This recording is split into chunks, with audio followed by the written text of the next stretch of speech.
When I tell you that advocating for yourself matters, this is what I mean. And this is not the first time I have felt like somebody has just brushed off my concerns. I'm telling you that there's something abnormal and you're saying, oh, I don't see nothing. Well, I gotta go. I literally had to open up my lab reports to say, what is this then? Like, there's no reason. No reason. I'm sorry, I'm kind of pissed. There is absolutely no reason. That's how that went down. Like, y'all.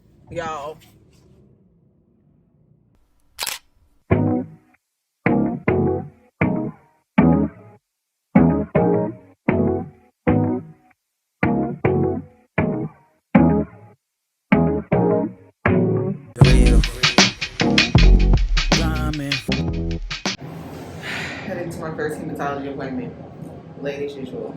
But I don't know where I'm going in this place. This place is huge. Parking is confusing, but I hope y'all can hear me. But yeah, so I'm headed to my first appointment. Hopefully we get some answers today.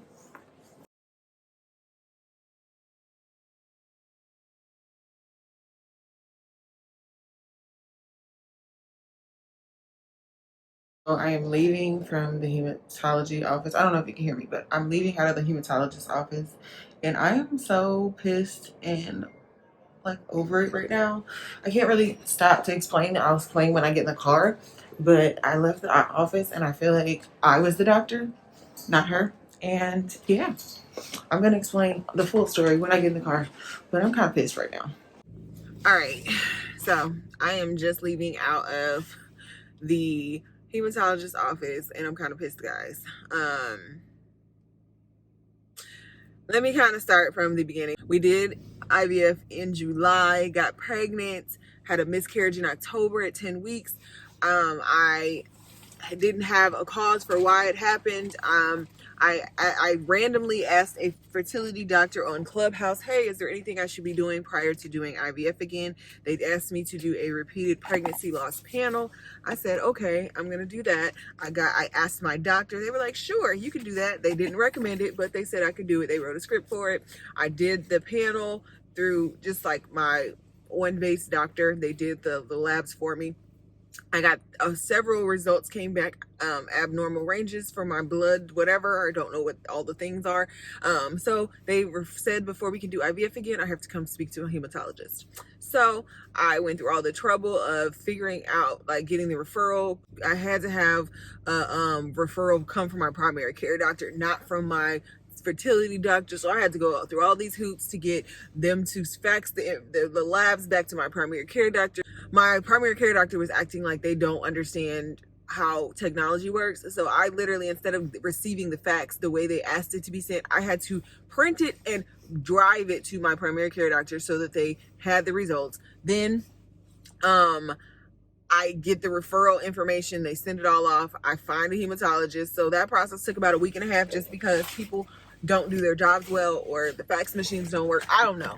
But anyway, did that. Finally got my appointment, had my appointment this morning. I'm like, okay, hopefully I'm going to come out of here with some answers. Let me actually start driving because I do have to go pick up my groceries.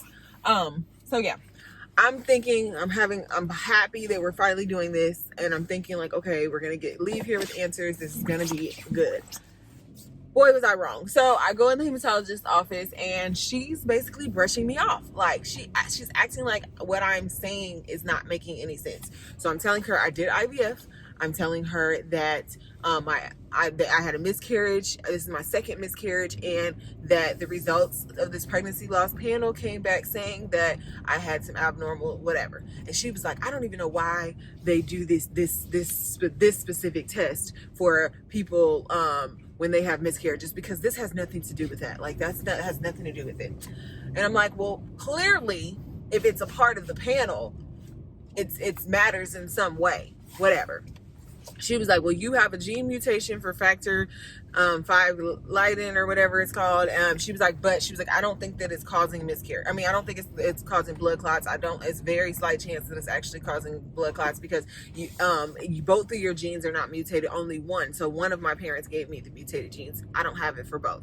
So she was like, I don't think that's causing it. So I think it's kind of like, that's, I don't think we should do anything. I think you're fine. You should just try again. I mean, if you have another miscarriage, then I mean, then maybe it might be the issue. But she was like, I really just think with only 2 miscarriages 6 years apart, that's probably not it. And I'm just sitting there like, wow. So we just gonna brush out the fact that I had 2 miscarriages and act like, oh, having another one is just like, oh, if you have another one, ma'am, I don't want to have another miscarriage. Okay. That's the whole point of this. I don't want to do that again. So she keeps brushing off that part. So finally she stops talking. She was like, I mean, you can take like a baby aspirin or something, but I just don't think any of that's really necessary. And so finally I was like, okay, well, what about the other abnormal results? She was like, I don't see any other abnormal results. How do you not see abnormal results? But my fertility clinic pointed out to me. I saw it on the printouts of all my labs. I saw it. I don't even know how to read labs, but I could see that it says it wasn't in the normal range. So she's like, she had thumbed through. I actually printed out my labs and brought them with me so that I had a copy, and I had emailed them the copy, so they had it too. But she didn't see it in the copy that I handed her. She didn't see it in the labs that were on her computer. Actually, I pulled up the email that I sent them and I looked at it and I said, but what about this? And she was like, oh, didn't see that. You didn't see it, ma'am. This is your job. Am I the doctor or are you the doctor? I don't know what none of this stuff means. I'm relying on you to do it. But if you're telling me if I hadn't have paid attention to my own lab results and listened to my fertility doctor to see, oh, something else is abnormal, look for it, figure it out, you would have sent me out of here talking about just have some baby aspirin and that's it. She was like, oh, okay, you know, man, I am a little concerned about this. I'm sorry I didn't see that. It looked a little blurry on the printout, which is like not an excuse at all. So I'm like, all right, well, she was like, well, I'm gonna have you redo these labs and we're gonna test again to make sure that it was done correctly and this and that, and then in 2 weeks we'll do a phone appointment and go over it. And she was like, you know, yeah, we're gonna do the full workup. When I tell you that advocating for yourself matters, this is what I mean. And this is not the first time I have felt like somebody has just brushed off my concerns. I'm telling you that there's something abnormal and you're saying, oh, I don't see nothing. Well, I gotta go. I literally had to open up my lab reports to say, what is this then? Like, there's no reason. No reason. I'm sorry. I'm kind of pissed. There is absolutely no reason. That's how that went down. Like, y'all. So I did some more labs today. Like, went down to the lab immediately. They took a bunch of tubes of blood, like 14, 15 tubes of blood again. And yeah, that's how that went down. I'm kind of just tired. I'm like, I don't feel like anyone is concerned about our issue of having a baby. Like, I don't think that this matters, or even my issue of there might be something going on with me, like physically. Like, no one's concerned, and I'm tired. Like, I'm kind of pissed, and I don't know if this is how they treat everybody. I don't know if this is how they treat Black women. I don't know, but I'm kind of pissed. And like I said, y'all, I think the biggest takeaway from this is you have to advocate for yourself. You have to they tell you don't Google stuff, you're gonna self-diagnose. No, you need to Google everything. You need to Google it and go in there with questions and make sure you read over everything, have your own printouts of everything. Make sure that you are not just relying on their eyes, because clearly if something is blurry when it gets printed, they might not be able to read it.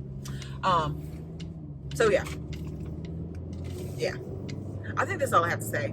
Sorry if I'm ranting today and I'm venting, but I'm just kind of floored. I can't believe that was brushed off like that, and that she was so casual about something that literally might be causing me to lose my babies. Yeah.